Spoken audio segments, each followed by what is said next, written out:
February 12th, 2024 meeting of the Tiverton Town Council to order. Please stand for the Pledge of Allegiance. Pledge allegiance to the flag of the United States of America and to the republic for which it stands, one nation, under God, indivisible, with liberty and justice for all. And I would ask that you stay standing for a moment of silence in memory of three individuals who gave a lot to this town, on various boards, commissions, as volunteers, as elected officials: Cecil E. Leonard, Bobby Joe Harris, and Alexandra Cote, all of whom passed away within the last several weeks.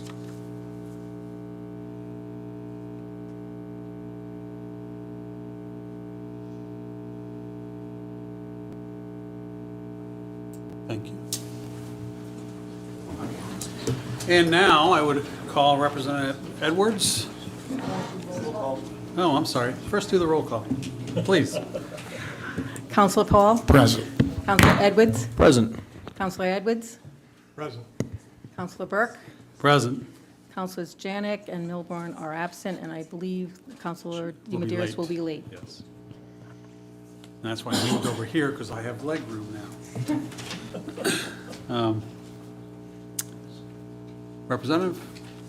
Senator? Thank you, Councilman. Members of the committee, the council, we have a legislative grant here this evening for your clerk. And I'm sure she's very disappointed that we got it for her. Please rise.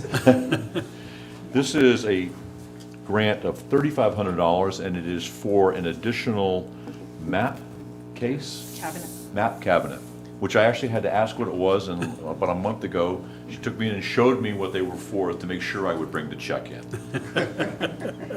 This is from Senator Felag and myself. Well, thank you very much. Good. Thank you. Thank you. Thank you. Yes. I'll get a picture with the and we unfortunately have to go to the school committee because we have another check for them. Tiverton is being well endowed this evening. Well, we thank you both very much for everything you do for us. So before I leave, any chance I could get what I've come here looking for? A resolution? Oh, yeah. Do I have a motion to move item 8E. 8E? I'm sorry, 8F. 8F to the front of the So agenda? moved. Okay.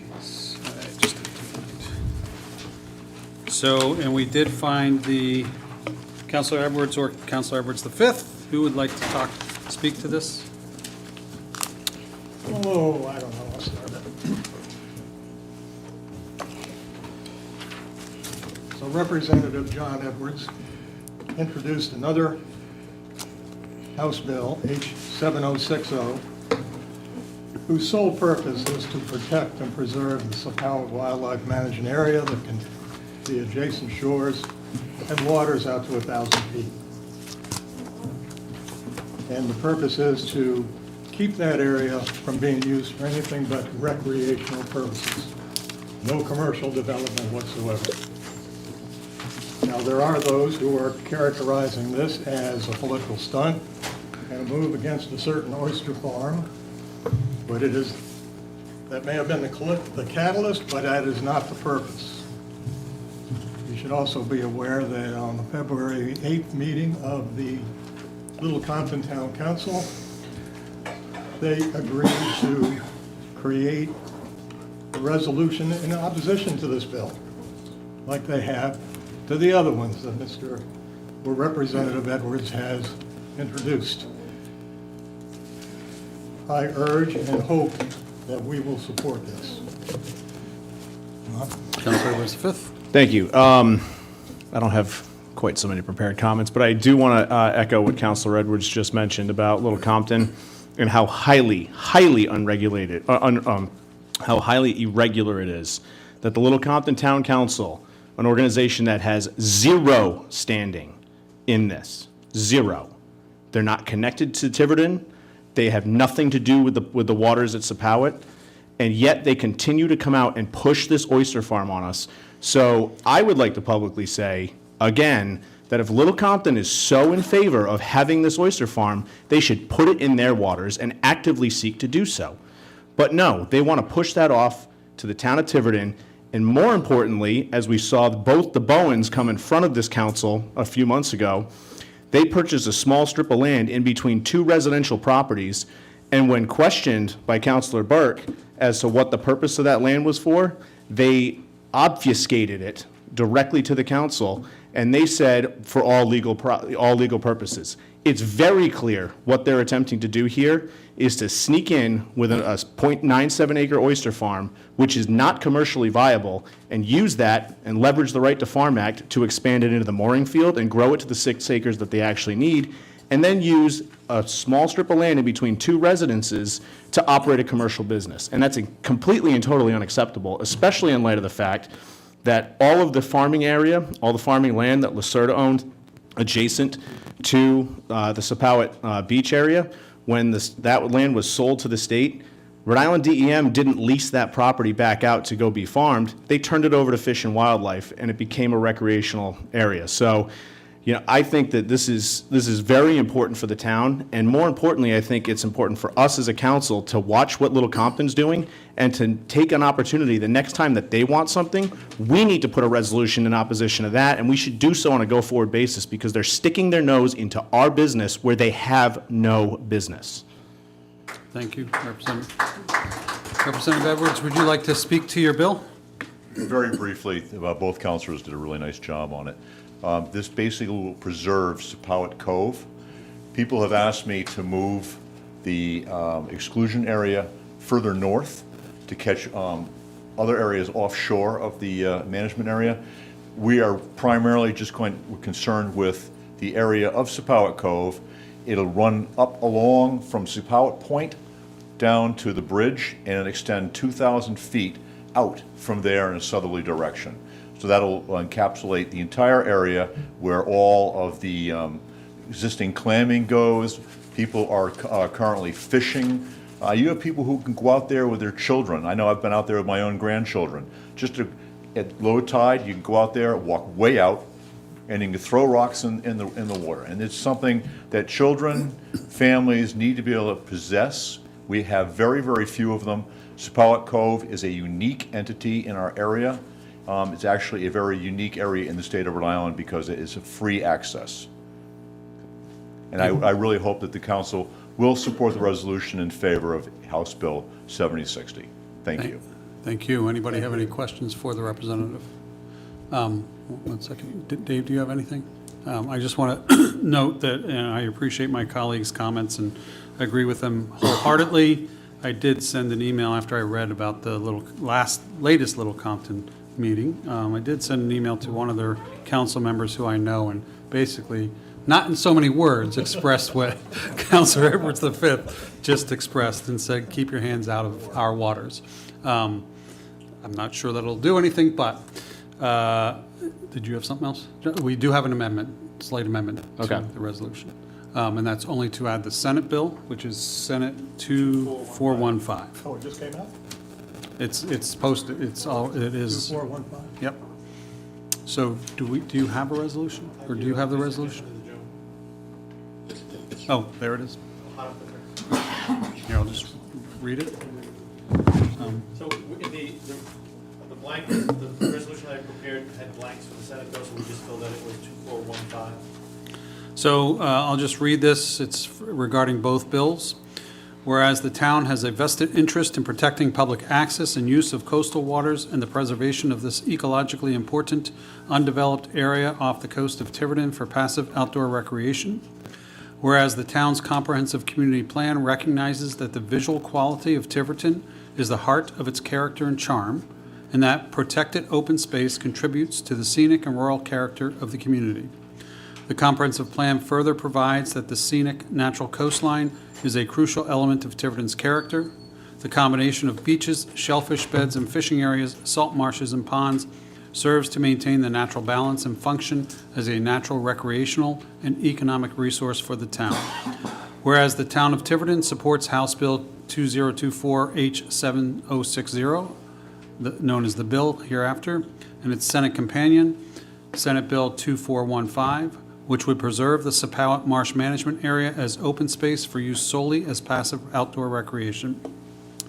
Whereas the purpose of the bill is to protect and preserve the 296 acres of the Sepauwett Marsh Management Area, also known as Sepauwett Marsh, by designating it as open space as defined by Rhode Island General Laws 4536-1 and limiting use of the area to passive outdoor recreation. Whereas preservation of the Sepauwett Marsh Management Area will further preserve and develop the scenic rural character of Tiverton. Whereas the Sepauwett Marsh specifically is an extensive and scenic coastal wetland and wildlife habitat and is one of 4 areas in town identified as distinctive or noteworthy in the state of Rhode Island's 1990 Landscape Inventory of Scenic Areas. In addition, the Rhode Island Natural Heritage Program identified Sepauwett Marsh as a rare species habitat. Sepauwett Marsh is unquestionably a significant environmental, scenic, and recreational resource. Whereas the town of Tiverton recognizes that the Rhode Island General Assembly and Coastal Resources Management Council have jurisdiction over the coastal waters of the state of Rhode Island, and therefore be it resolved that the Town Council of the Town of Tiverton supports and urges passage of House Bill 2024 H7060 and Senate Bill 2415. Be it further resolved that a copy of this resolution be forwarded to the Rhode Island Coastal Resources Management Council, Tiverton's General Assembly delegation, and the chair of the House Municipal Government and Housing Committee and appropriate Senate committee. Do I have a motion? Motion to approve the resolution I'll second. as amended. Second the motion. Any, yes? One more further bit of discussion. I know it says that we're going to send this to our General Assembly delegation.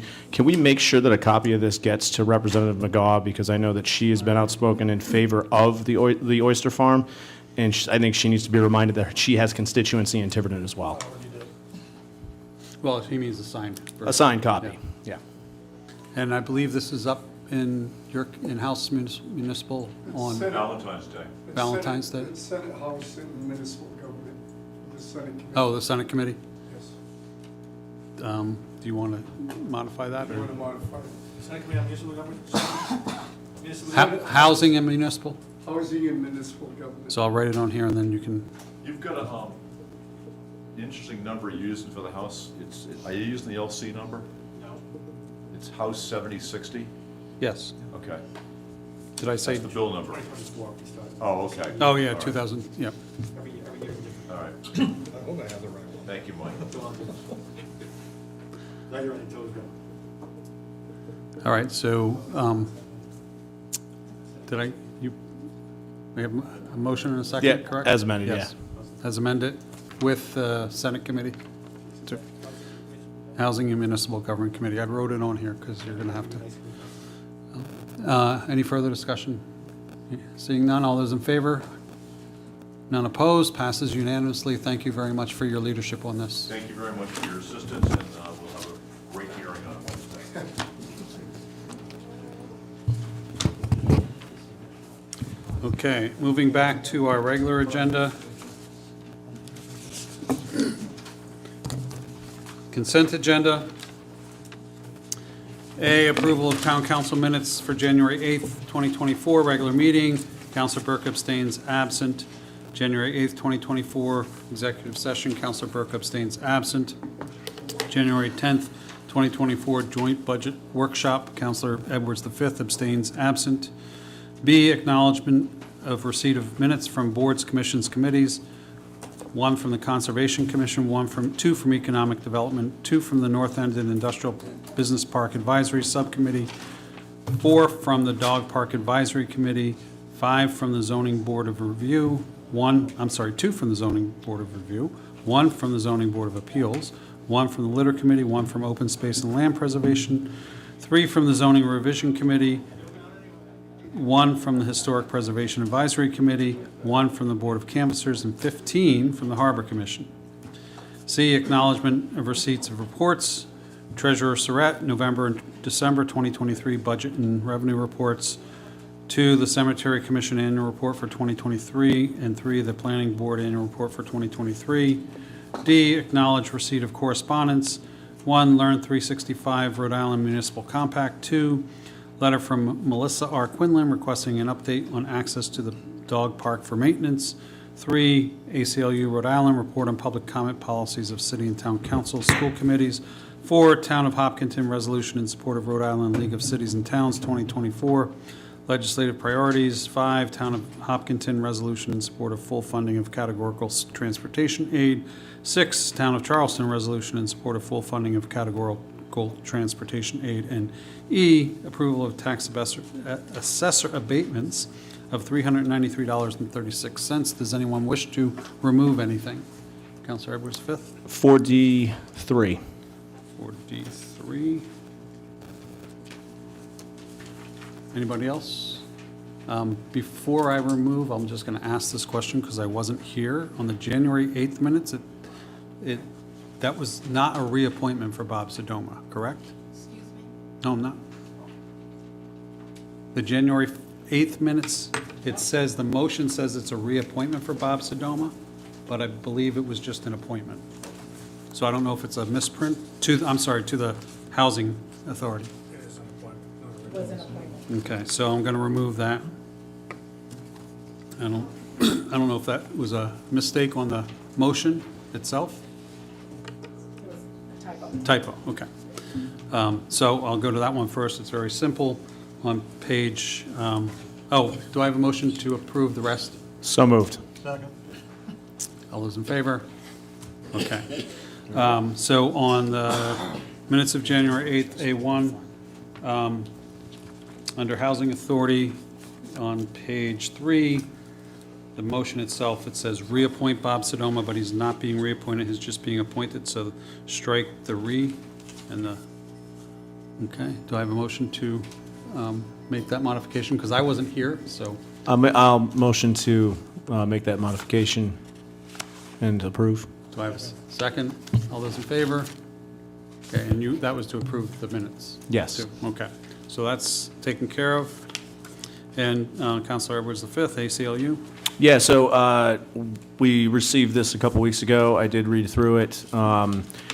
This looks like it's not the corrected version. I reached out to the ACLU because it identifies Tiverton as an organization that we only allow people to speak on topics on the agenda. And in practice, that is absolutely not the case. One of the things, again, we keep getting our wires crossed on this, so governance policy will be coming up hopefully on the next agenda. And I read through the language there. It's not explicit that you can only speak in public comments on what's on the agenda. And so one of the things I'd like to change is to make sure that that is explicit so that any resident or voter may approach the council and talk on whatever topic they like, whether it's on the agenda or not. The ACLU did agree to issue a correction, and so haven't seen that yet, but it should be coming. And with that, I'll motion that we accept 4D3. Second? Second. Any further discussion? All those in favor? Okay. Moving on to public comments. Donna, I'm going to have you come up.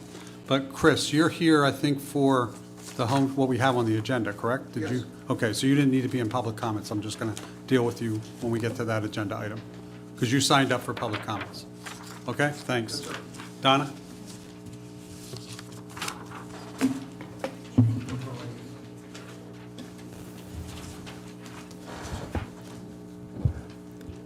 Good evening, councilors. I'm here for exactly that reason, to discuss 43.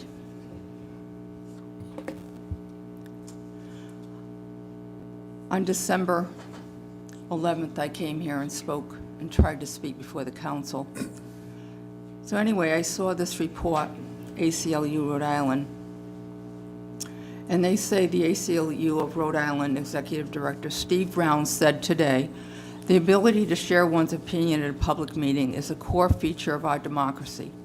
This report should make it easy for officials and the public to evaluate current practices and consider ways to improve their policies and promote public participation. I also have an editorial. I believe, January 26th, and from the East Bay. Public comment rules should be open, flexible, and customer-friendly. Within the report, the ACLU includes a series of best practices which, not surprisingly, are designed to make the public comment periods open, flexible, and easy for all, with no restrictions on free speech or the First Amendment. Adhering to 3 standards can create a burden on boards and their leadership to balance the public's interests while productively holding a meeting on vitally important matters. Yet such is the burden of leadership. Town councils and school committees hold enormous power over issues that impact daily lives of the people living within their communities. They need to be as open and accessible as possible to preserve one of the most important principles of the democracy. The public shares a voice in its government, and always has and always should. Now, there is a read clarifications and corrections, and I believe you said that. The report lists the Tiverton Town Council as allowing the public to comment only on agenda items, but we have been advised by the town that the public is also allowed to comment on any other town business. Now, the minutes of the meeting on December 11th, 2023, I tried to speak on the assistant planner, which was on the agenda, and I was denied by Denise and the solicitor. After waiting, I was eventually able to speak. My denial should never have happened, and the spirit of free speech and the First Amendment should have prevailed. I was told by Denise as I stood up. She shook her head no and stated, "I don't have to have anyone say anything, right?" And she looked at the solicitor, and he supported the denial. So I reseated myself. I sat because I didn't want to walk way over to my seat over near the wall. So I sat there all by myself, was told I couldn't speak, and I was eventually told I could speak.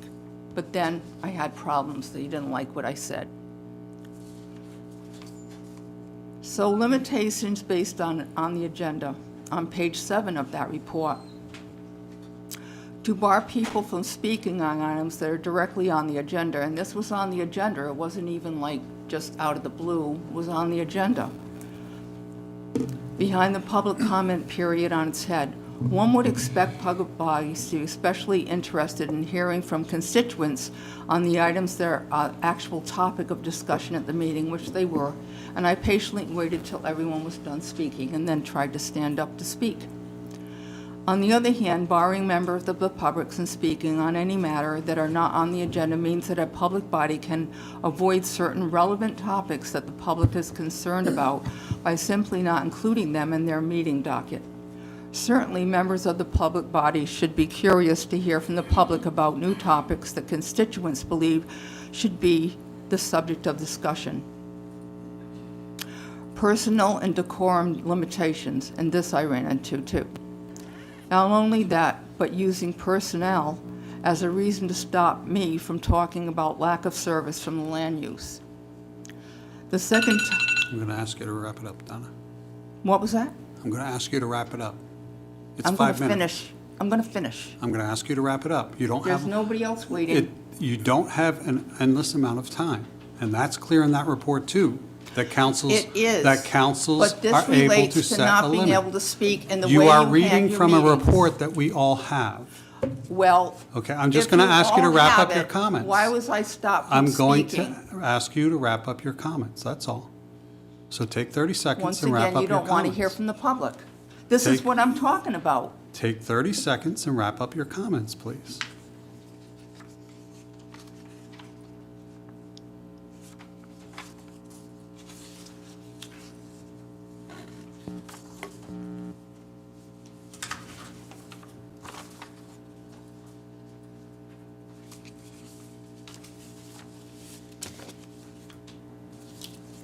Yes, you can limit, but what you did on the 11th was not okay. That was not okay what you did. And you do it a lot. And if you don't like somebody, you do it to them. And you let other people talk 10 minutes, and you restrict other people that you don't like to 3. You serve the public. We don't serve you. Thank you. Anyone else who didn't sign up have any public comments? So, Charles? Yes. Hi, I'm Charles Lawrence. I live at 108 Long Pasture Way. And that brings me up in front of the town farm. What I see, recreation area, what I see is when the sports teams are all there, the cars are parked 200 yards or so north of them. And there's a 40-mile-an-hour speed limit before, about 100 yards before the town area. What I'd like to ask the town to do, I know it's a state road, request that the state move that at least 200 yards north of the town farm and put a 30-mile-an-hour where the current 40-mile is, and hopefully they'd also put up that flashing thing to people used to speeding up there. So I think that would be in the interest of all those kids. The parents are very good, but if you raise kids, you know they are impulsive, right, and forgetful, and may well, hopefully never have to see that. So that's my Thank you. suggestion. Thank you. Okay, anyone else? Moving on to appointments and resignations. Harbor Commission, we have a 9-member board with 3-year terms. There's one vacancy for a term to end July 15th of 2025. We have 2 individuals who have applied. Michael David Gates of 83 Leonard Drive, who would be requesting a new appointment for that term, and Charles Lawrence of 108 Long Pasture Way, who's requesting reappointment. Is Mr. Gates here? Yes. Would you mind coming up and just pull the mic towards you some, please, or you can stand, whichever you prefer. Yes, sir. Could you just tell us a little bit about yourself and why you're interested in the Harbor Commission? Well, I'm a retired engineer. I worked at Raytheon for a long time as a system engineer. I have a background in ocean engineering. My first job was with the EPA doing a survey of the tidal flushing of a marina. I have a boat in the basin. I'm very concerned about the basin. I'm concerned about this important resource, and just want to contribute to the town. Thank you. Any questions for Mr. Gates? Appreciate that. Thank you. Thank you. Charles? So I would like to continue on, or be reappointed to the Harbor Commission. I've been on it since almost 20 years when I moved into town. My biggest concern is about sea level rise. I'm the point person for the Harbor Commission on sea level rise. It is coming, and I've prepared a list of streets using RI storm tools that will be flooded so high that the high-rise vehicles of the fire department will not be able to get through them. I've shared that with the fire department. And this allows me to bring my background, my academic background in climatology, to something that bears on my town. So I'm keenly interested in being able to do that, continue to do that. I have been the point person on Rhode Island Watershed Watch, in which we measured samples of water for bacterial contamination, dissolved oxygen, and several other other potential pollutants. We found that all of the waters that were tributaries were above the level for swimming or shellfishing. Out in the harbor and in the river, they were all clearly below. There is another opportunity, since the cattle farm that had polluted the Sepauwett Marsh is now closed. I'd like to go back, if I am reappointed, with Watershed Watch and see if we've got that back down to a safe level. I have been on, my father had a boat. As a teenager, I had the pleasure of taking his boat. I've had a boat ever since. I now have one. It's a 20-foot Mako, center console. I'm a fisherman. I spend time in Tiverton waters and all in around the area. So I have this background, and I thank you for your attention. Are there any Questions questions? for Gates? I have one for both of you, if you want to come back up, Mr. Gates.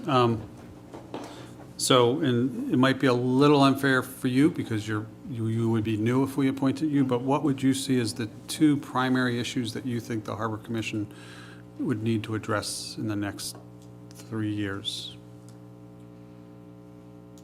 I think that, sea level rise is a real thing. During one of the last storms that we had, the marina down the Quality, that was flooded. And so I concur with this gentleman, that is probably the most important thing. Of course, we had the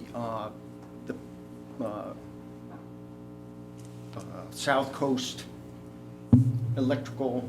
I'm going to ask you just to go up to the Yeah, mic, because so we partly have- that's for people who are Yeah. watching. Yeah, we have the Mayflower or the South Coast electrical systems coming up the river. I know they're crossing over and going to, going through Portsmouth. But these are issues that we need to be able to react to. And those two things, to answer your question, are the most pressing. Thank you. Yeah, Thank you. and I think I can contribute to evaluating technical documents and analyses and things like that. Okay, thank you. And Charles? Yes, obviously sea level rise, climate change, and also, of course, that cable coming up has to do with doing something about it, limiting carbon dioxide. So that also is my second one. Thank you. Thank you. Go ahead. Thank you, Mr. Chair.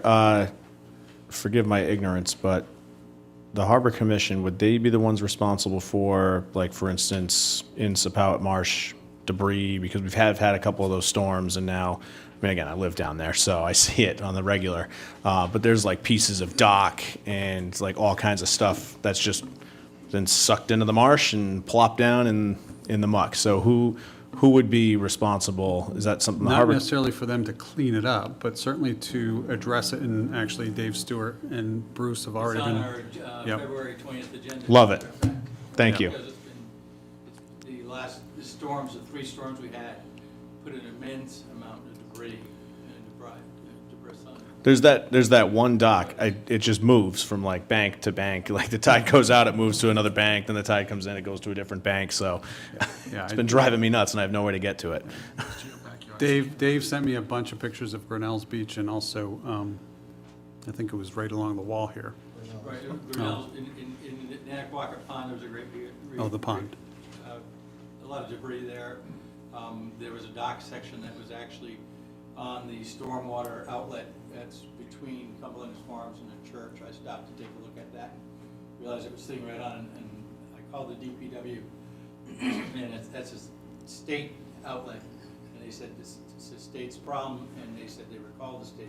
It seems to have gone, whether it went of its own accord, or whether the state came and took care of it, I don't know, but it's major. It's probably down to Sepauwett Marsh now. That's where it all ends up. I would say if you see something like that, and not just you, but anybody who sees something like that, take some pictures, send them to Chris, so he can get them out to Bruce and others, and we can figure out a plan. If it's on state property, have them do it, And I know, I forget if it was your email or Dave's email, the email back and forth suggested getting a cleanup crew for Grinnell's. We should wait and see what happens after tomorrow. I don't think it's as bad, it's supposed to be as bad tomorrow, but you never know. Different wind direction, a lot of that may go away. Oh, true. Enough is about it. Bruce, do you have any questions as the chair of the Harbor Commission? No, I don't. Obviously, Charles has been on the commission for quite a few years, been instrumental in water quality. I hear the qualifications of the other gentlemen, and I'm like, you'd be a nice person to have on the board. I can't say anything, that's the contrary. But Charles has been a dedicated member for a number of years. So I don't think it's fair for me to say one way or the other who's the better or who's the worst. So if, obviously, there's going to be one person.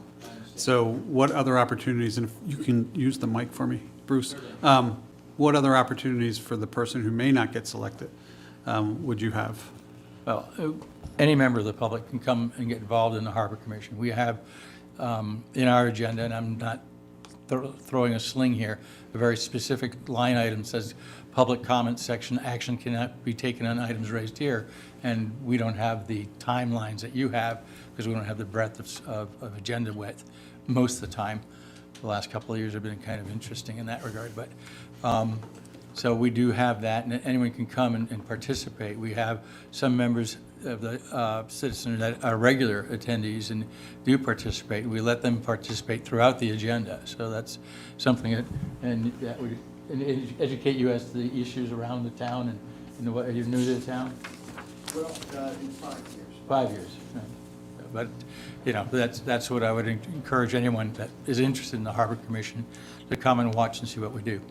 Thank you, thank you. And not having grown up along water myself, as I said back in the email, I've learned a lot being the liaison to the Harbor Commission. And you've been a good one, thank you. Thank you. So go ahead, Jay. Okay, we got a problem that we don't have very often. We got 2 eminently qualified candidates for one position. Charles has been doing this for 20 years. David would like to start. Little known consideration, not to make our decision harder. We do have a policy wherein we would rather not appoint people to more than 2 consecutive terms. 3, I thought. Is it 3? Yeah, 3. Well, okay, 3. We'll make it 3. Unless we don't have another candidate. Well, we do.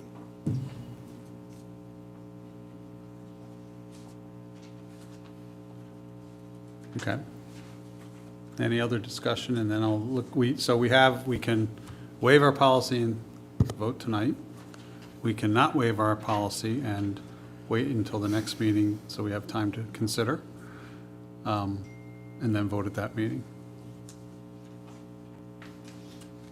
Go ahead. Mr. Chair, I'd like to sleep on it, because again, as Councilor Edwards said, I think we have 2 eminently qualified candidates, something that doesn't happen all that often, and I don't think we have the ability to add an additional seat to the Harbor Commission. So, congratulations, you guys have made the decision very difficult for me. So I hear no disagreement with tabling this until our next meeting. Thank you. Thank you both. And we will also have at least 2 more members. How long is Deb away? A week, yeah, so at least. She's not gonna miss that. Yeah, okay. All right, moving on to Semi-Quincentennial Commission. It's a 9-member board, 3 vacancies, term ending 12/31. 2 of those, was it 2? 2 from the public? Or how many from the public? 3. 3 from the public. So there were 3 from the general public, electors of the town. We have 2 names before us. Melissa Bento. Actually, she has withdrawn Oh, she's her withdrawn? application. Okay. We have 1 member before us. Peter, is Peter here? I don't see Peter. So can I have a motion to table this till next week, although before I take that motion, I do have, He's going to try to make it, but he probably won't be late. okay, so we can, I'll hold this off, see if Peter comes. Okay. We also had other members from Recreation. I don't know if Stu's given us anybody yet, or Historic Preservation. I think Susan might be doing it, but I thought she might be here, but I don't see her. And then I have Jen Landock from the schools, because we said for the schools to appoint somebody so they're connected. So they gave us that name. which I don't know if I forwarded that to you, but I'll forward that to you. Were there other bodies that I'm missing? And we have to appoint somebody too. Were there other bodies that I'm missing? Okay. So for next agenda, we should probably put on a discussion and vote on who from the council to put on. Those other ones, since they're being appointed by those entities, we don't need to approve those. All right, moving on to annual tree warden appointment to expire January 31 of 2024. Frankie Ramos, is Frankie here? I don't see him. Mr. Chair, Yes. I'd like to make a motion that we waive our policy and reappoint this evening. And I'd like to, attached to that motion, I'd like to make it be Frankie Ramos, Manchester's Tree and Landscaping, 13 Eben Lane, for a term to expire January 31st, 2021, or 2024.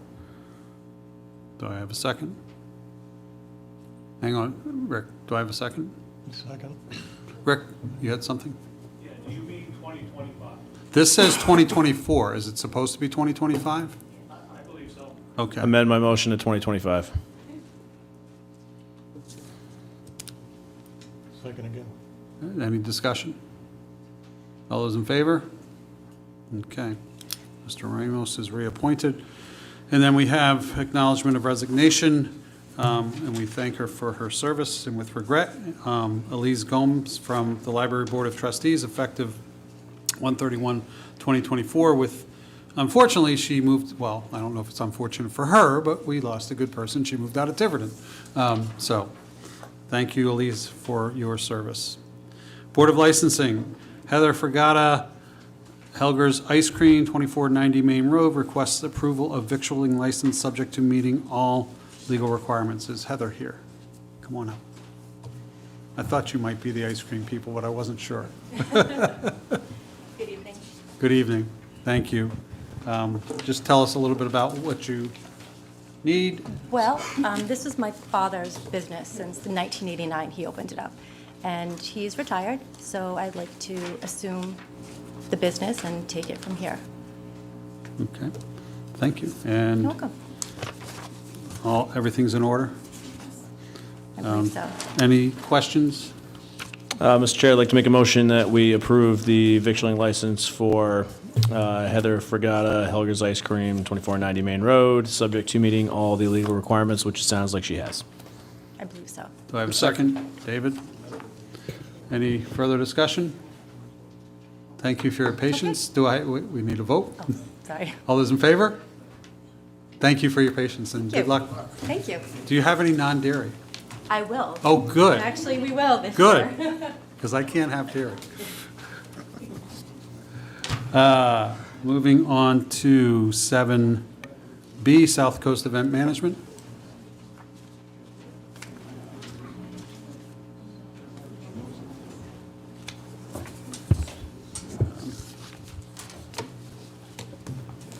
So this is SouthCoast Event Management Northeast Home Show. Request approval of special event license for Home Improvements Consumer Show on April 27, 2024, from 12 to 7, and April 28th from 10 to 5 at Longplex Family and Sports Center, subject to meeting all legal requirements. I don't know who wants to speak first, Chris, or, go ahead, Chris. So we have already met with the clerk's office, and we also met with the fire department and police department. We have everything scheduled for detail, and all we're doing now is waiting for a decision here. As you know, to pull an event like this, you need at least 3 months ahead to start advertising, and we already did. We're making a lot of investment into the advertising and marketing, and we still are not aware of if we're going to be able to go through with it. So I was just hoping that we could make that decision tonight. Thank you. Do I have questions? I do. So how big is the detail? One time. How many officers are going to be on the detail? Apparently now, based on what we've had last year in terms of turnout, we have one detail. And one officer? Yes, sir. But that is something that's, up for discussion, whether the police department feels that is something that we need to increase the number of detail, plus the Longplex will have 2 certified security people there. So you're fully aware that there will be no parking allowed on Industrial Way? Yeah, we do. Or on the road that goes up to the power plant? Right, It all has to be on the Longplex property. right. 2,000 people in 14 hours. That's 2 days, exactly, correct. Chief Jones? Have we had a problem last year? That's the question. We've had about 1,100. Chief, I haven't heard from Can anyone. you speak to last year's experience? Good evening. So based on, we did have a detail officer there. We did have a few issues with vehicles, but I don't see, even with the flow of people that are going through and the number of people over the 12 to 14 hours, one detail officer was sufficient at that. Okay, and were there any large issues with parking on those roads? Not at all. Okay. And I think, fortunately, the Longplex and this gentleman kind of made it clear to all the patrons there that we weren't going to tolerate any sort of parking issues. There were some random issues that we just took care of and issued some parking citations. And I fully expect that that's exactly what we'll do this time as well. Thank you. Other questions? No, it's a Other discussion? Mr. Chair, I'd like to make a motion to approve the special event license for the Home Improvement Consumer Show, April 27th from 12 to 7, and April 28th from 10 to 5 at the Longplex for SouthCoast Event Management. Subject to meeting all legal requirements? Subject to meeting all the legal requirements. Do I have a second? Second. Any further discussion? All those in favor? Thank you. Thank you. Good luck. Thanks. Ms. Higgins, Santos-Higgins or Ms. Spitzer, are you, either one of you here? Oh, come on, I knew you looked for me. I'm saying, why do I recognize her? So this is Philomena Santos-Higgins from the Cystic Fibrosis Foundation, Mass, Rhode Island, Chapter 220 North Main Street in Natick. Request approval of a special event license for Cycle for Life ride through Tiverton on September 21, 2024, from 7 a.m. to 3:30 p.m., subject to meeting all legal requirements. And this is an annual event. I know you had to move it last year to a different time that had some conflict with another event, but I think that all worked out from my understanding. No, it was actually due to, good evening. Due to the high It was actually, holidays. it was due to the bad weather. Oh, the bad weather, We had a okay. tropical storm. I was not going to put 200 riders out on the roads. And so the town of Westport and were very adamant about us coming up with a rain date in Okay. case. So September 22nd will be our rain date, which is a Sunday. And, hopefully not, because a lot of people do come from out of town and out of state for this ride. And they leave on Saturday night. They arrive early on Thursday and Friday with their families and friends, and then they leave right after the ride is done. So I'm really hoping that the weather will be on our side, but that's something I can't control. Same anticipated hours for the rain date? I'm sorry? Same hours for the rain date? Same 7? exact hours, same route, no changes. Okay. And how much do you generally raise? It's a six-figure Wow. event. We typically, this past year, we raised, even though we didn't have the ride, we had a lot of people extremely disappointed, but they did understand. We raised $178,000. Wow, that's great. And we don't get any government funding for research and patient care. So, our events is crucial to us to continue our efforts to find a cure. Great. So again, we're hoping. Thank you. Any questions, other questions? Just one. So this is the event where I live in Sepauwett. I always see the signs like arrows going different directions. Okay. Yeah. I've always wondered what that was. Yeah, that's what it is. It's a bicycle ride. Yeah. fundraiser for cystic Do a lot of people fibrosis. do the 63 one? Because I think that's the only one that goes down where I live, but I don't recall ever seeing a mess of bicycles go whipping by my house. It's usually, we usually have about 60 to 70 riders. It's different every year. They must be some must be faster than others, I guess. Oh, they are. Some, and with us, the rule is they all have to be back by 3 o'clock. Okay. So if they're going, 62-mile riders have to be fast, to be back from 7 till 3 o'clock. So anyway. Great. Any other questions? Any The other chief is here. questions? He knows I need a lot of police. Okay, great. Thank you. Do I have a motion? And make sure the motion includes the rain date, please.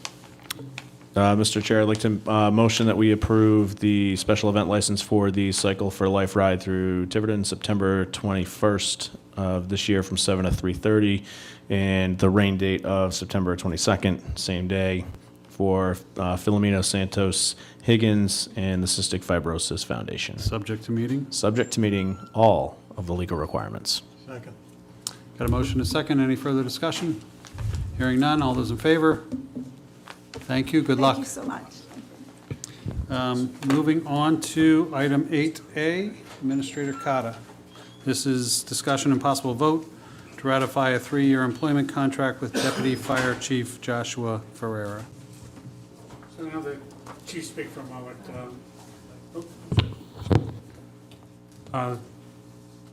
The last meeting, we've gone through the process on where we've gotten to. I've negotiated with the selection of the chief to a contract that has been provided and has been posted for 3 days. But I just don't know if the chief, do you have any comments that you want to make, or? So no, we, after the position was approved in the budget, we had a process, included a written exam, an oral board, and written questions, and a selection was made. Questions?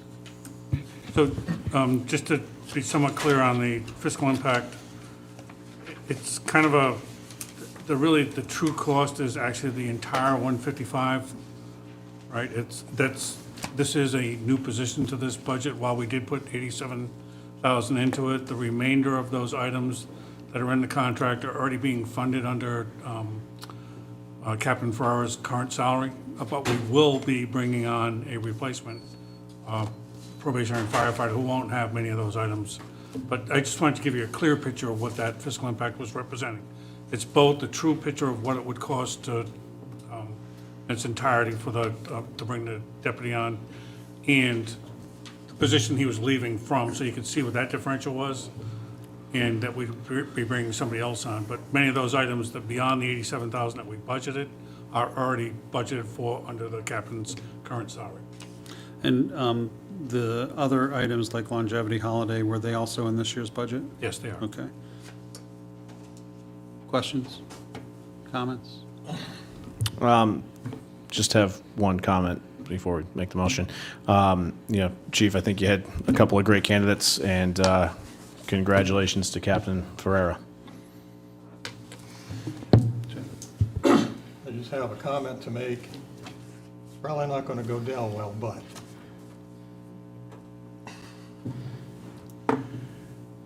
we just got a wake-up call from the state. And we have a budget that we're going to be entering into pretty soon and trying to figure out what we got and what we need. And I'm wondering if we should put this off until after we have a better idea on what that budget is going to be. We are looking at a possible, if not probable, loss of $1.256 million from the state. And that's a big hole to fill. And I'm just very nervous about funding new positions of any kind right now until after we have gone through that process.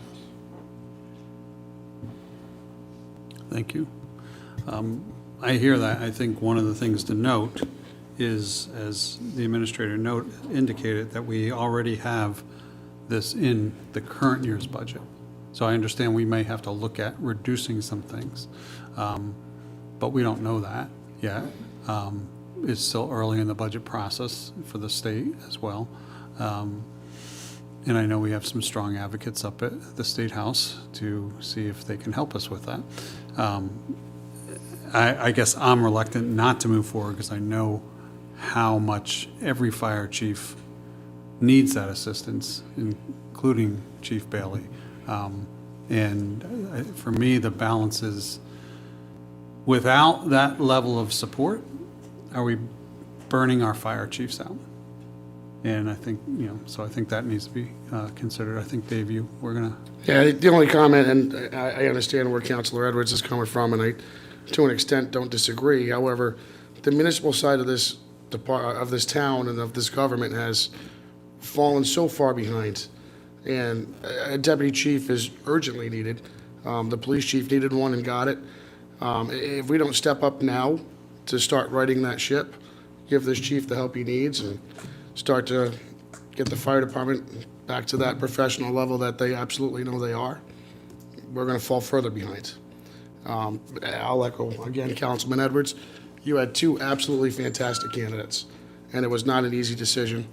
In the end, I believe we kind of went with the chief's recommendation, and that's that. Just one follow-up, and please stop me if I go too far off the rails. Just for anybody watching, the $1.256 million reduction is in state aid to the school system. And when it comes time for the budget, we can only give them a certain dollar amount. They can only ask for a certain dollar amount. And if we're going to go above and beyond that, it is a monstrous process to, the council president has to beg, borrow, and steal from the state for us to break a cap. So I understand the angst, and especially with what was in the papers this past week, but ultimately, the municipal side has suffered and suffered for decades in order to, try and get money over to the schools.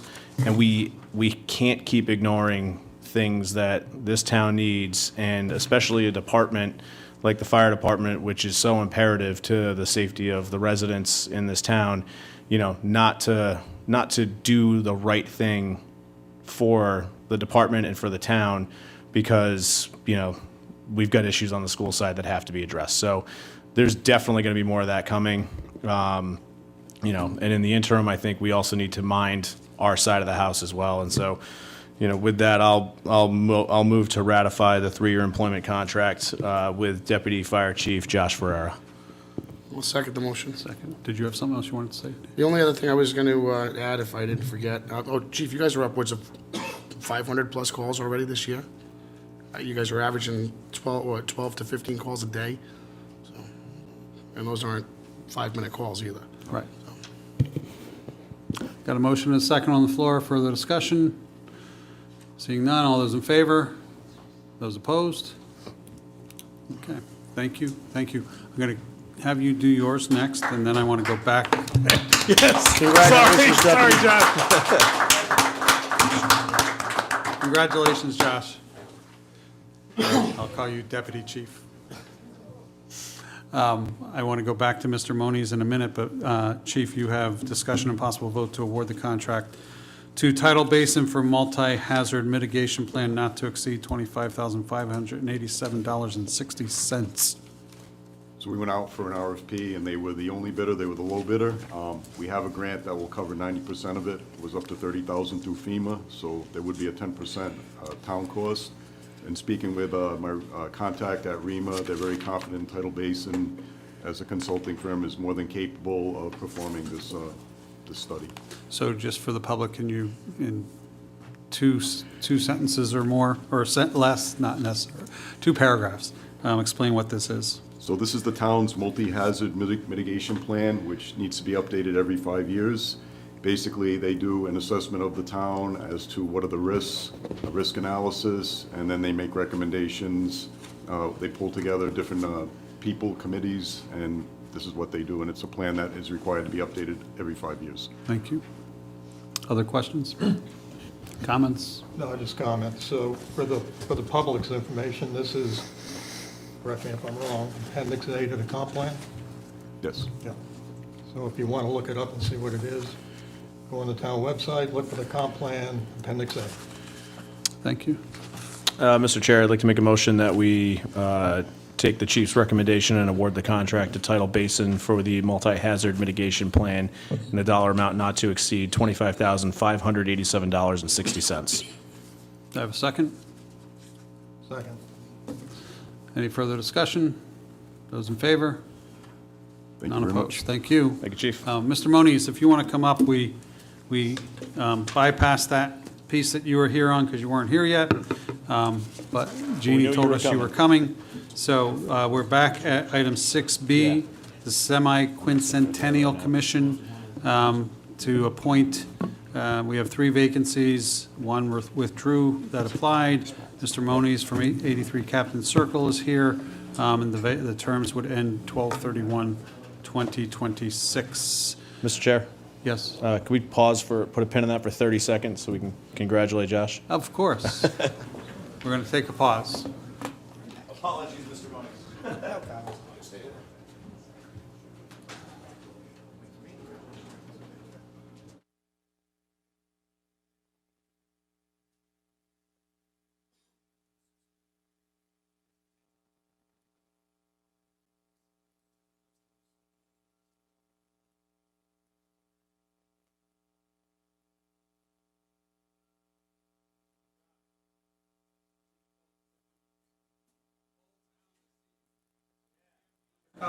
Put that bug up there.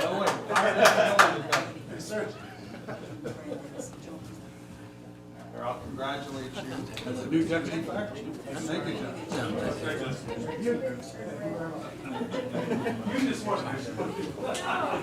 I'm kidding.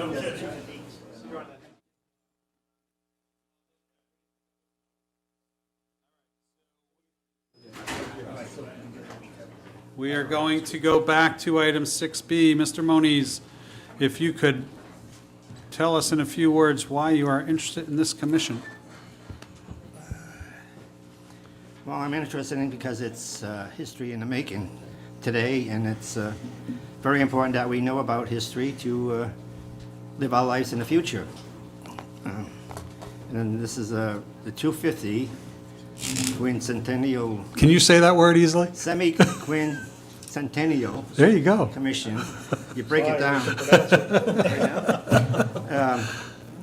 And it's an important time in our nation. And basically, what we're doing, or the country's doing, is the 250th anniversary of the Declaration of the Independence. It's the highlight of the point. Because there's many years before and many years after our country, our nation was developed. So I can go on and on about that, but I'll stop there. Thank you. That does mean that Rhode Island has to have all their events last, though, right? Yeah, that's what the Constitution knows. Oh, that was the Constitution. But, Never mind. Well, I want to make one more point about that. We were the first to ask for our independence. Yes, Correct. yes, So, we were. We're a very distrusting bunch. First to leave the crown, last to ratify. Right.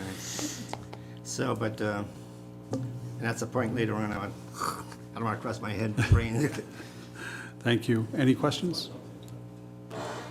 Mr. Chair, given the 3 vacancies and the singular applicant, I'd like to make a motion that we waive our policy and appoint Peter Mona's 83 Captain Circle to the Semi-Quincentennial Commission for a term ending 12/31/2026. Thank you. Second? Second? Any further discussion? Those in favor? Thank you. Thank you, Peter. You're all set. Let me ask a question. I thought there was another person too. She withdrew. She did? Oh. Yes, there So I was. have to beat the bushes to get somebody else in. Yeah, we do need 2 others. We need 2 others. And I know she had a social studies history background too as a teacher, so.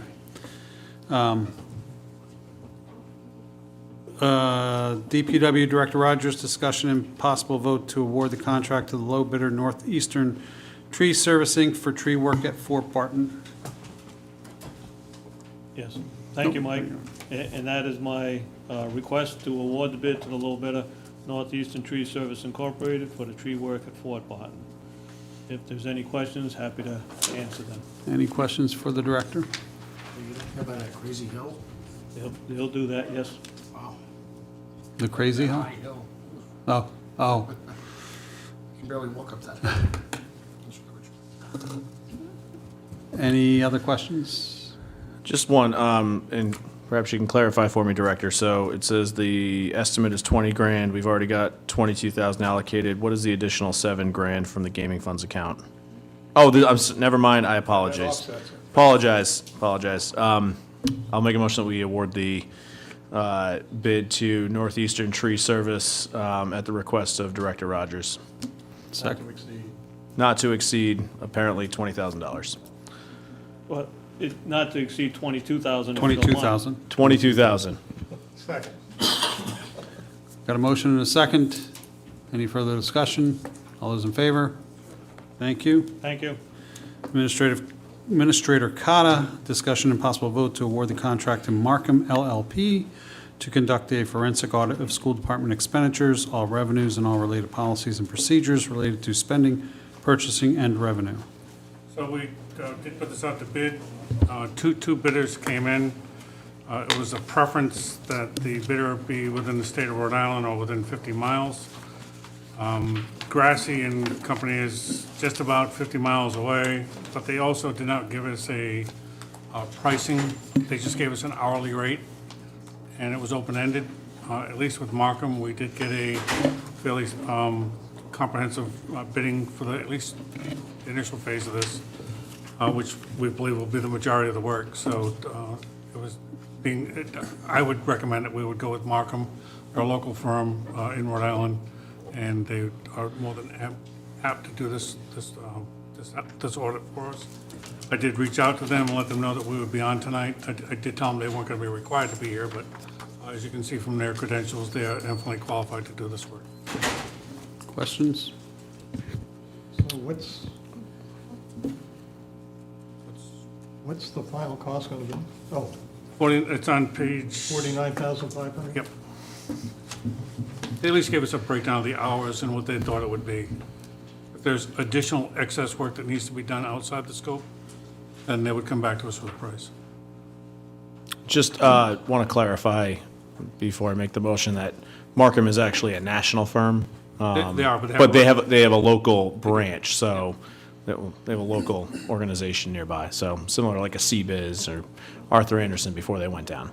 With that, I will make a motion that we award the contract to Marcum LLP to do the forensic audit of the school department, as recommended by the administrator.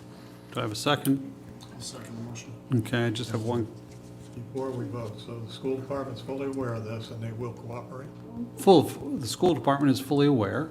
We have every right to do a forensic audit. I got that. I can't answer the second question. I would hope that they are going to cooperate, but that's not for me to answer. Personally, I don't care if they cooperate or not. Oh, no, I believe that they will. I would hope that they will. Yeah, I don't see any reason why they wouldn't, but, so Chris, one question Sure. on page 15, it cites the 49.5, but right above that, it says there's also a 3% administrative fee and reasonable travel and out of pocket. So the cost will actually be 49.5 plus? Plus, and that would be standard Okay. with just about any audit firm. Okay. All right, I just wanted to be clear on that. We have a motion on the floor. Any further discussion? One more piece of discussion. Obviously, here we sit in February. They were ready to go in January. How quickly will they start? I'll get them in here probably by the end of this week to have an entrance conference. Wonderful. And then we'll, set the schedule up to get working. Thank you. It'll happen quick. I look forward to the results. Further discussion? All those in favor? None opposed? Thank you. Item E is as much informational as anything. We just need to be willing to be involved in this. So the Greater Newport Chamber has received funding from the state to do a broadband analysis for Bristol, Warren, Little Compton, Barrington, Tiverton, and Jamestown to really look at how effective our broadband is in our areas, to map out UCLA data, I'm sure that has a meaning behind it when it comes to broadband, but I don't know what that means. But it's really taking a look at what's out there, what the needs are, and coming back with recommendations. So there's no cost to us for this analysis. It's through the Newport Chamber of Commerce. It was brought to my attention and the chair of the EDC, Renee Jones' attention. If the recommendations, whatever the recommendations are, if there are items that we think should be done, there may be cost to that, but that's going to be totally up to us. And certainly, I'm sure we could look at other revenue streams as well. So that's what this is. Any questions? Two things. One, I think UCLA is, like if you go to an internet speed test, that's the company that does them. And then secondly, when it talks about the stakeholders, this is local, each town government, to include every town on the island. Are we even involved in this? Yes. Okay. I've already been to one of the first meetings about 3 weeks ago, when this first was proposed. They set up a meeting for Barrington, Warren, Bristol, Tiverton, and Jamestown. Newport, Middletown, and Portsmouth have already done a collaboration and have already been underway doing it. Okay. They're part of this group, but they have set their own group mission, and they'll interact with us later. And they get a separate funding source to do what they're doing. But ideally, what they're doing is the exact same thing. They've asked the remaining cities and towns who went to this meeting a couple weeks ago if we could at least start to get engaged by providing our GIS lot data, house data. I've already done that with Dave Robert. We've provided that data to Mission Broadband.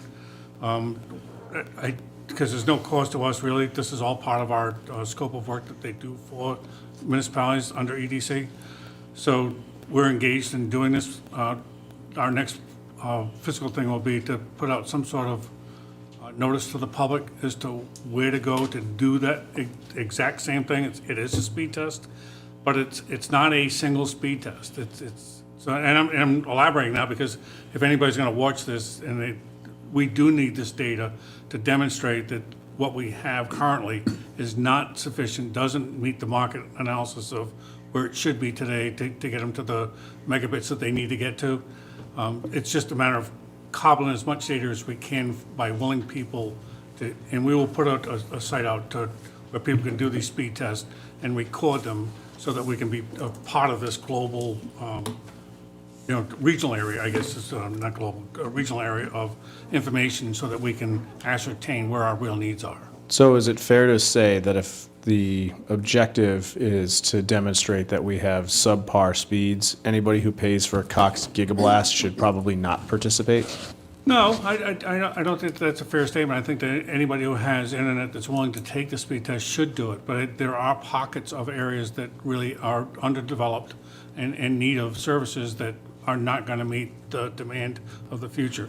So in order to allocate monies under the American Recovery Act of whatever the state's sitting on, they really need to understand all the metrics.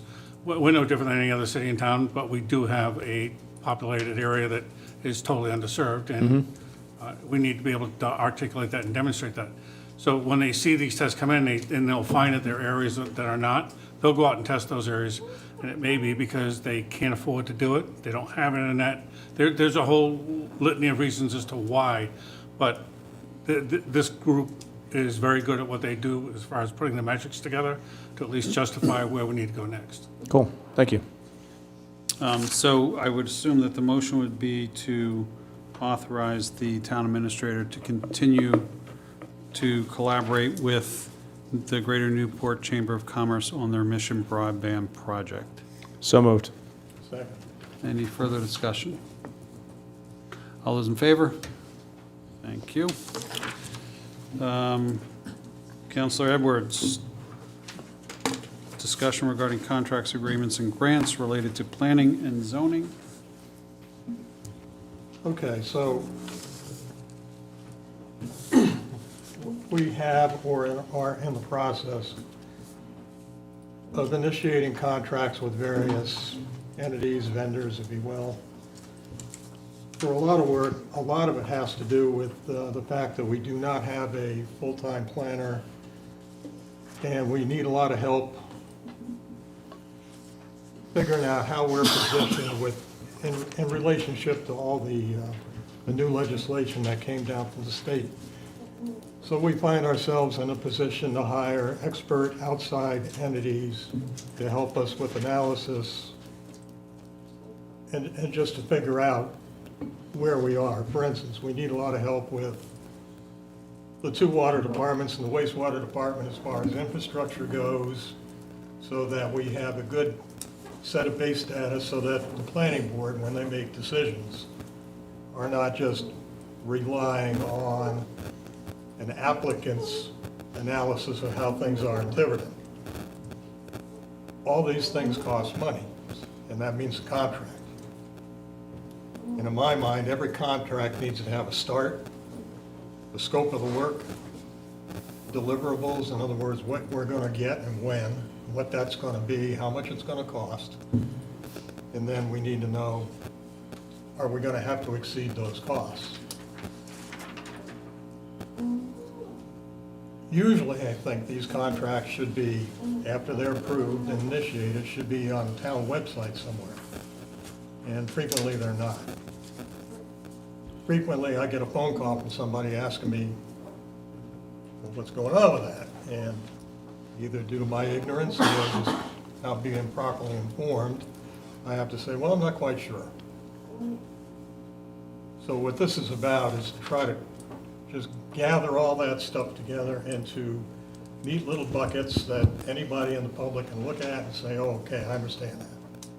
This is what it's going to cost, this is what we're going to get, this is when we're going to get it. So let me take a stab at trying to respond.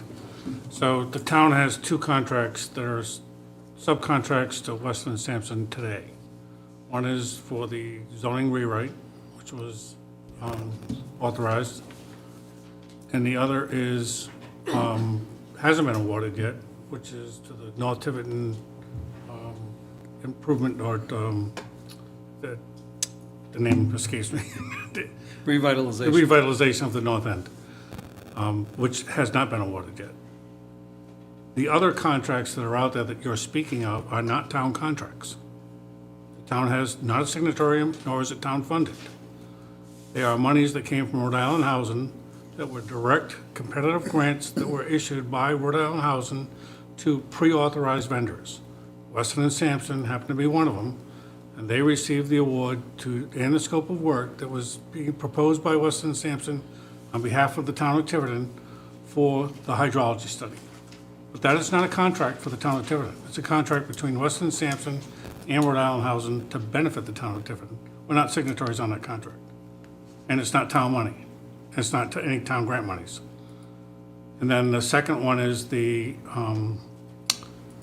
study that was also proposed through Rhode Island Housing to do the zoning, immediate zoning issues related to short-term, not short-term,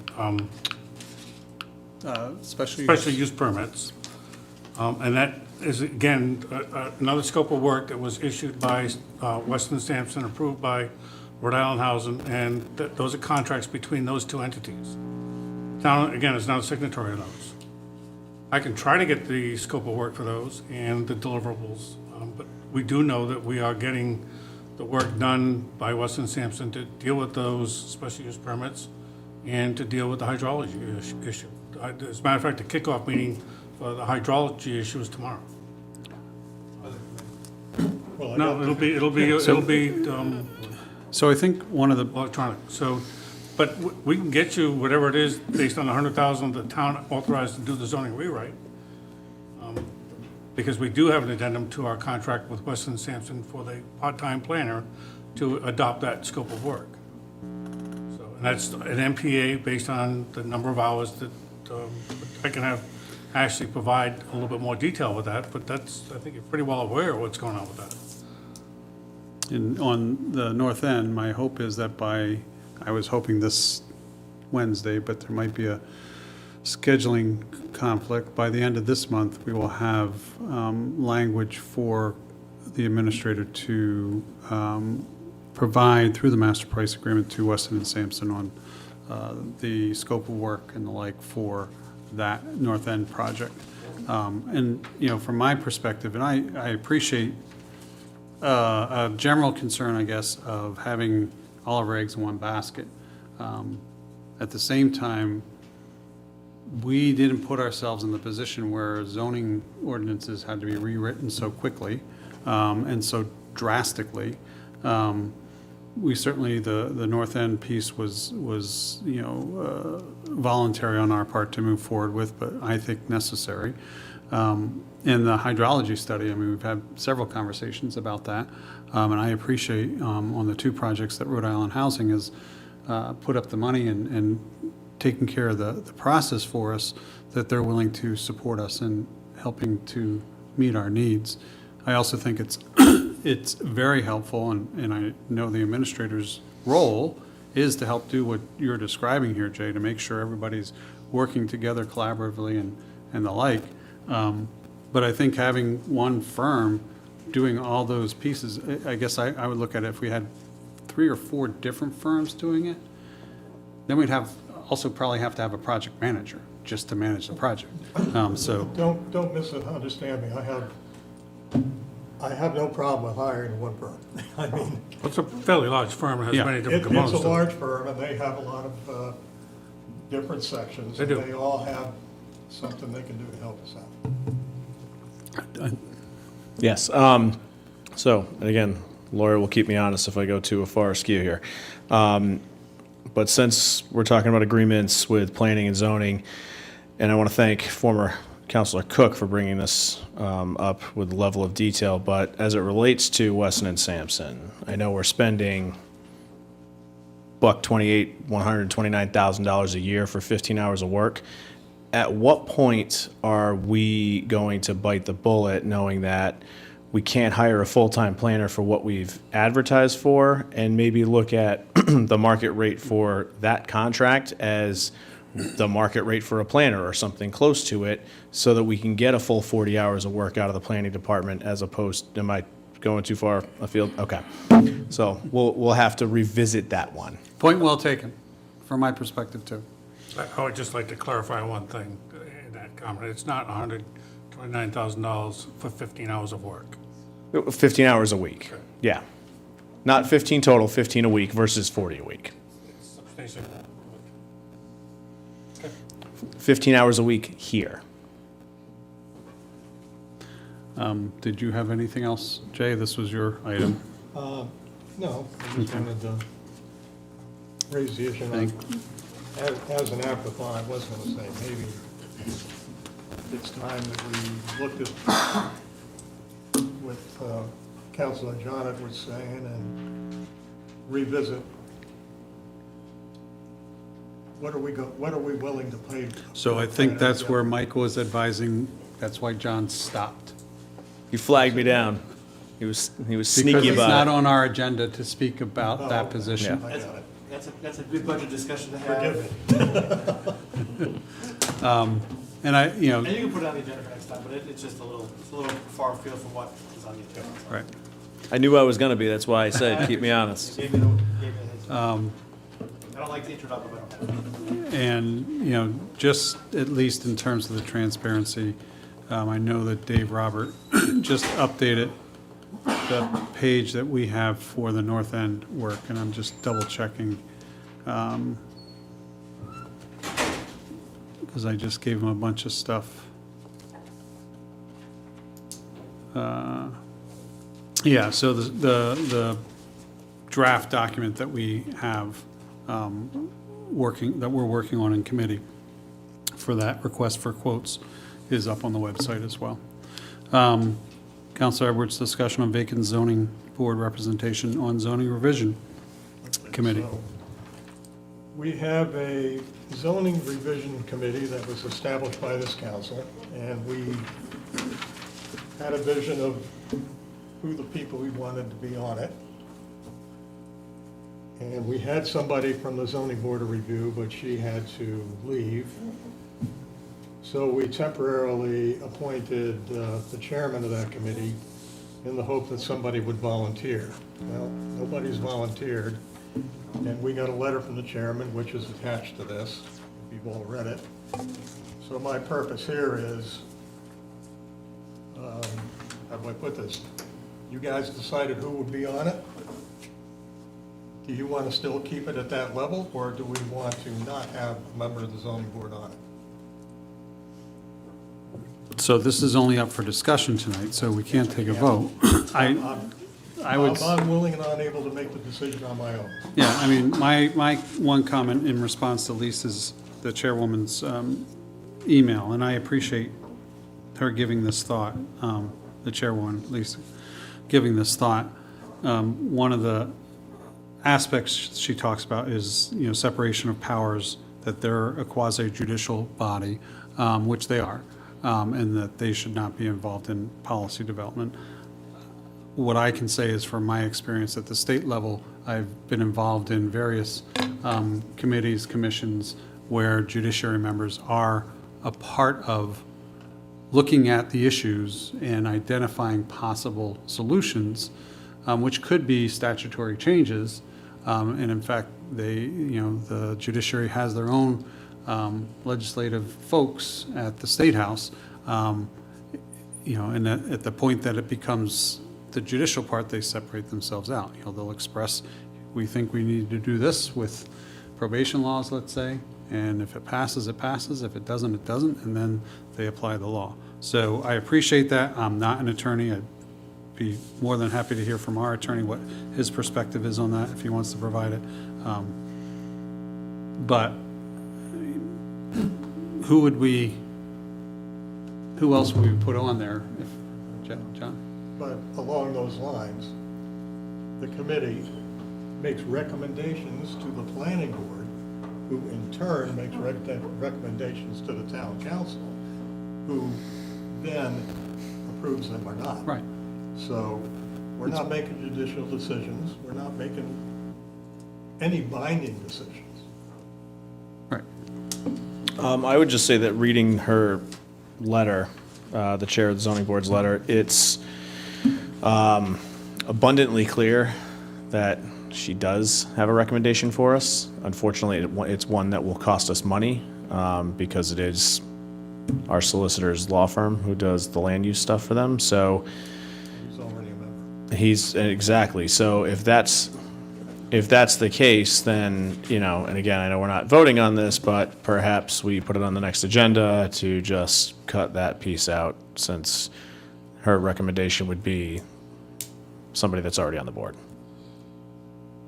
And just to be clear, all the meeting minutes we have, all the meeting agendas we have, all the stuff we develop is sent to the solicitor. So whether he attends or not, he's got this stuff.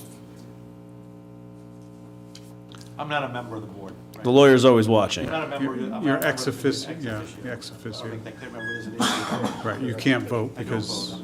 You don't vote. I'm more of a just making sure You're the gatekeeper. somewhat of a gatekeeper, yes. I have not been to a meeting, that I admit that, that's my own fault, but we're waiting to see what comes out. other discussion.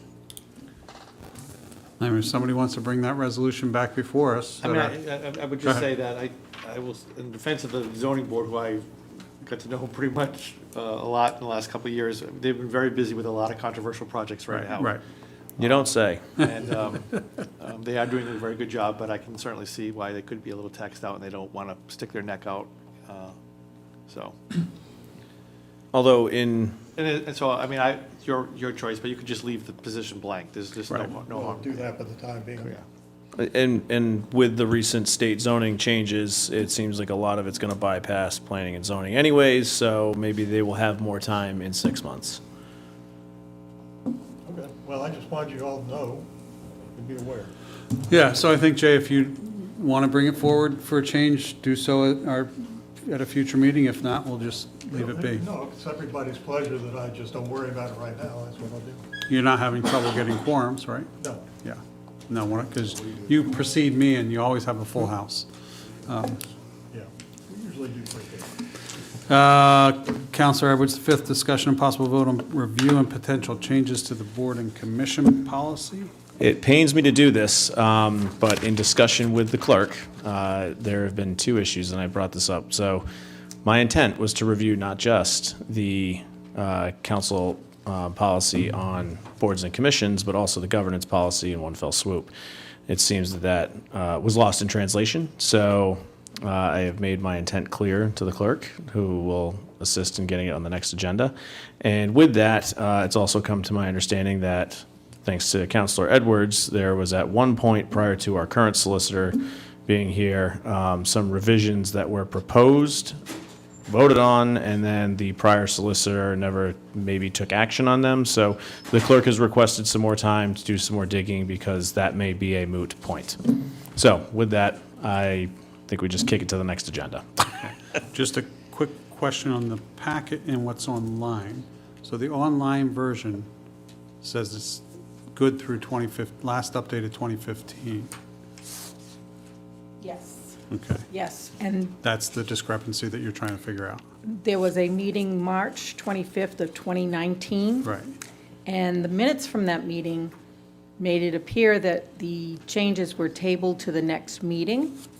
However, in a quick review of the video, seems they did have a vote, and it was to have the solicitor make changes and bring it to the consent agenda at the next meeting. Okay. So I have to see what Okay. specific changes were made to the document or amendments at that meeting. And this is where it gets kind of lost. I don't have a Word document for that March 25th, 2019 version. Okay.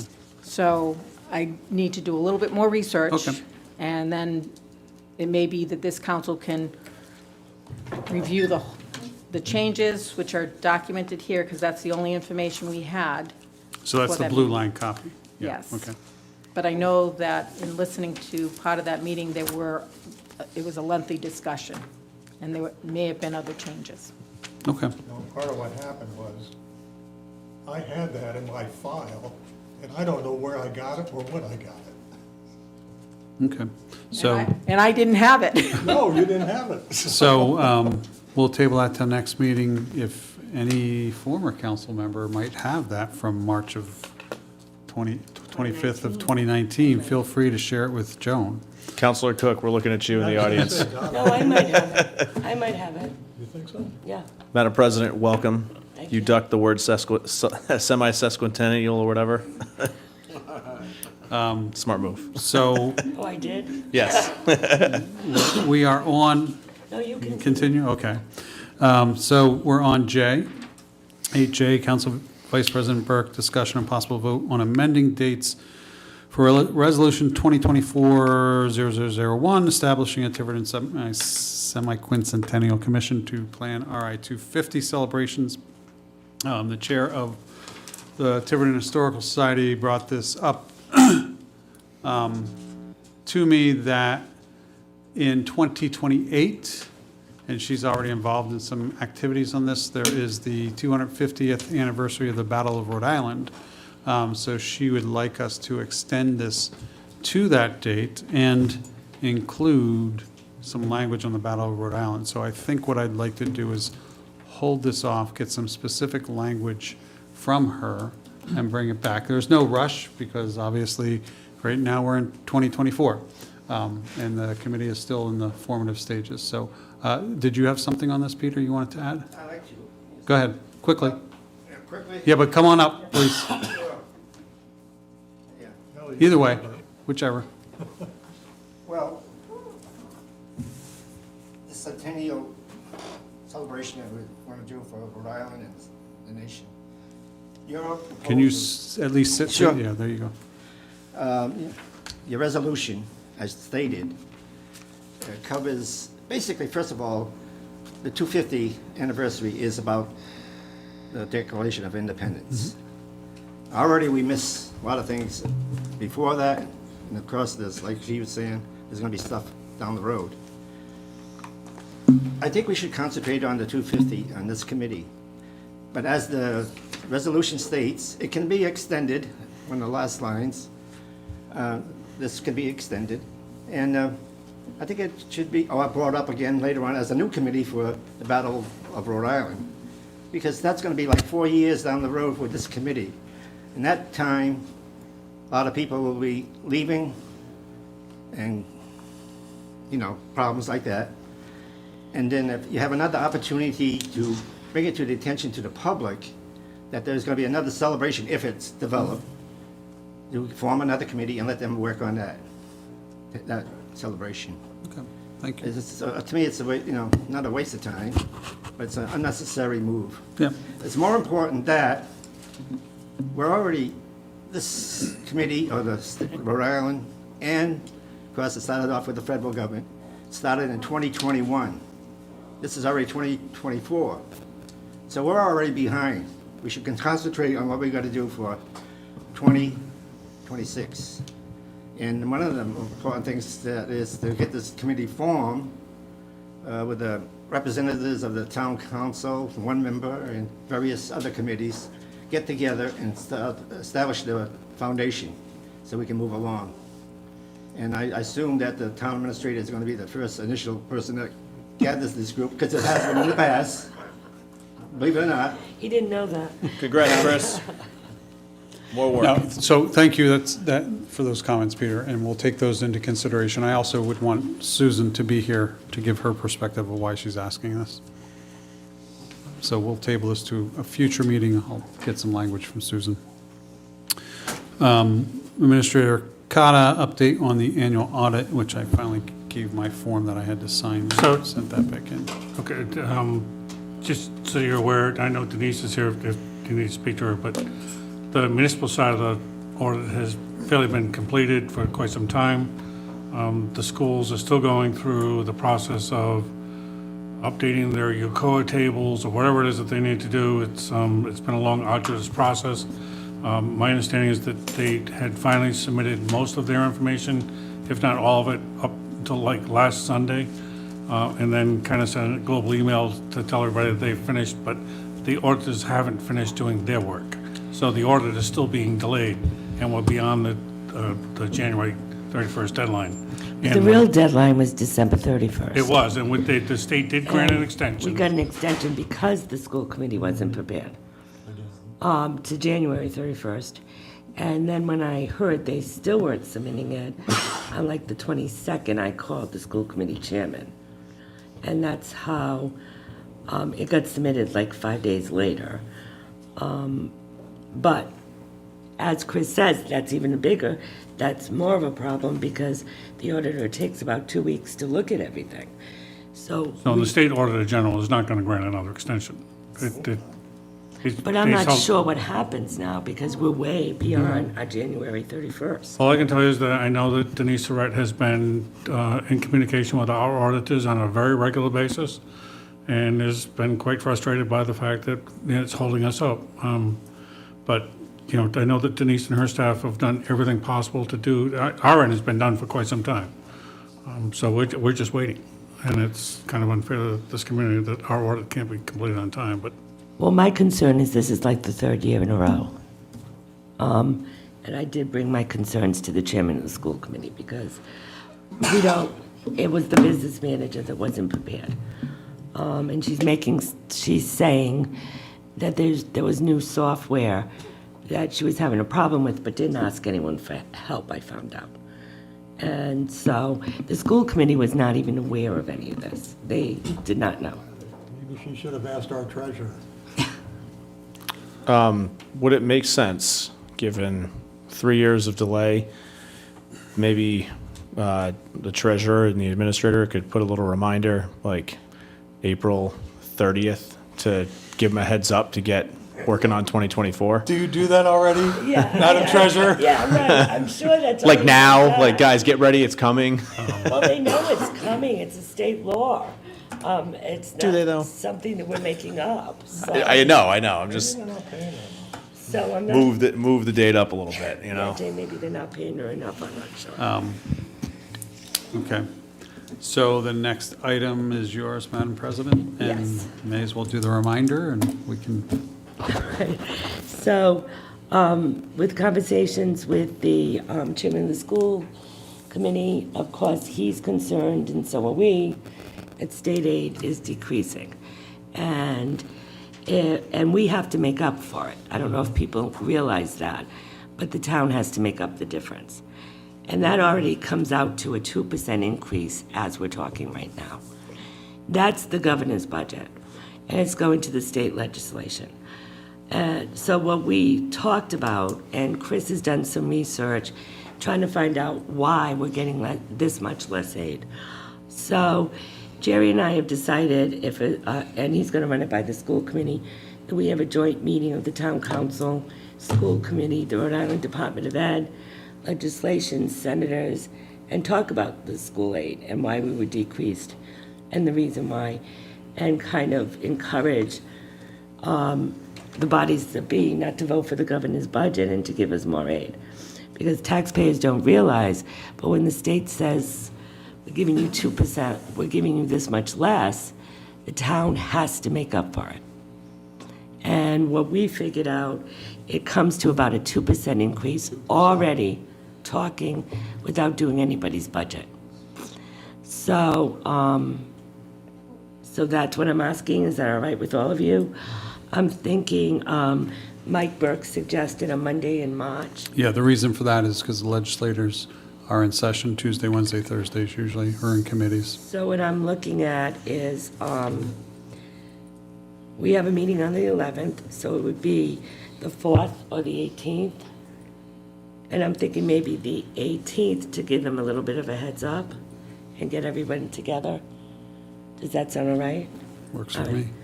I'll call Jerry tomorrow, and he can talk to his school committee, and I'll reach out to the legislation and state senate to see if they'll come. I just have a question as it relates to that about the town having to make up the delta in state aid decrease. It was my understanding when we went through the budget discussion last year that the maintenance of effort is based off of the town contribution, because we got into it with the school committee because they gave us incorrect numbers, historical numbers.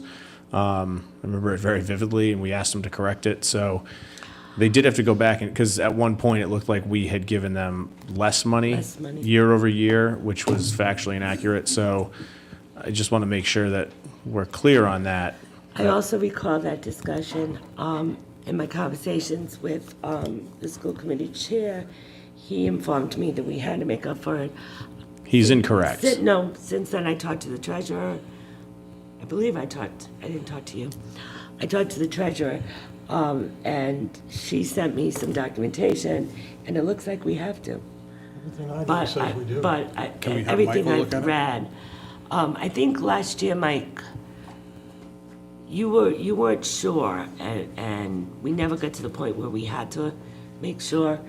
But with everything I've read, what Denise has sent me, and some case law she has sent me, it sounds like we have to. That would make no sense, though, from the 4% cap, because if state aid tomorrow went to zero, we're not going to make up $6 million.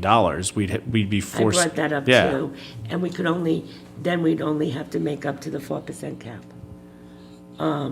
That's what I understand. I'd love to I hear what was the on the lawyer school says. committee, but this was many years ago, and we didn't have to make that up. You didn't, the town council didn't have to, but there's been further cases, towns that have taken, school committees that have taken it to the powers that be, and it looks like we have to.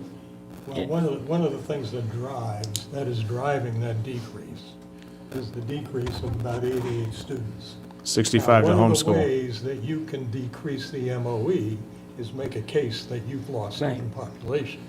There's very few things that you can use for that leverage, but that's one of them. And that's why I think we all should meet, because we need to explain that. If you're decreasing the state aid because we have less students, then why does the town have to pay for students that don't exist? So that's one of the things we need to talk about. I agree that having Rhode at a meeting, and I would also add the State Department of Revenue, because in my conversations between Dave Robert, as our assessor, and DOR, regarding that cut, was we were hearing, and it's hearsay mostly, that it was largely predicated on the fact that we weren't assessing properly. Right. And we confirmed through DOR that that was not the case at all. They outlined 4 specific categories of where these cuts came from. The lion's share of it is a reduction in students. So I brought this comment up to Steve Coleman, who's the Director of Department of Revenue, and mentioned that, unfortunately, we're going to wind up being saddled with covering the entire, amount because we have a maintenance of effort issue. And he said, ironically, Tiverton is the only one in the state that does that. There was a lawsuit that involved Tiverton, and ever since, they're the only community that adheres to that. To maintenance of effort? To maintenance of effort. Yeah, And the it's, and I think it goes to the issue, this is the very first time that we've had maintenance of effort issues in the past where we adopted whatever it was because we really, there was smaller amount of cuts. But when it comes to losing that number of students, that you can make an argument. So other communities have lost students in the past too, and I think they make those arguments and they don't get sued by their counterparts of the school system from the other side, knowing that they have a legitimate argument to make. Right, and So when I- there's a difference between having legitimate argument and clear, concrete data on how to make that argument. And I'm not saying we need to make that argument, but we really need to know what we're doing. And having all these parties together in a meeting, really, this is part of the frustration of why there's a forensic audit or operational audit, is that the transparency issue is just gone. There is no transparency. So having all these parties come together to fully explain where this $1.2 million cut came from, Dave, Rob, and I are very confident that we can articulate based on what DOR has told us, but I think Rhode should be at that table as well and explain to us really what it is, and then really where the limits are as to what the town can do and should do.